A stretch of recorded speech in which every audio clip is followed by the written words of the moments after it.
દબાણ હટાવ્યા બાદ ઘર વિહોણા પરિવારોની કલેક્ટરને રજૂઆત. રામપુરાના ગરીબ શ્રમિક પરિવારોને કાયમી વસવાટ માટે પ્લોટ ફાળવવાની માંગ.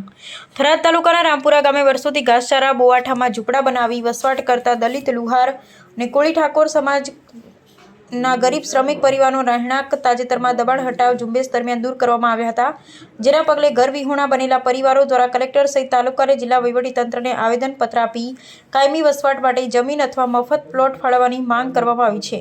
અરજદારોના જણાવ્યા મુજબ તેઓ વર્ષોથી રામપુરા ગામમાં રહી મજૂરી કામ કરી પોતાના પરિવારનું ગુજરાન ચલાવે છે. દબાણ હટાવ કામગીરી દરમિયાન તેમના વર્ષો જૂના ઝૂંપડા અને રહેણાંકમાં દૂર કરવામાં આવ્યા હતા. તે સમયે ચોમાસા પૂરતું રહેવાની બાહેધરી આપવામાં આવી હોવાનું અરજદારોનું કહેવું છે. હવે ચોમાસું પૂર્ણ થવાના આરે હોવાથી બાળ બચ્ચા સાથે ક્યાં રહેવું અને ઢોર ઢાંખરને ક્યાં રાખવા તેવો ગંભીર પ્રશ્ન પરિવાર સામે ઊભો થયો છે. પરિવારે રજૂઆત જણાવ્યું કે તેઓ ગરીબી રેખા હેઠળ જીવન ગુજારે છે અને રામપુરા ગામ સિવાય અન્યત્ર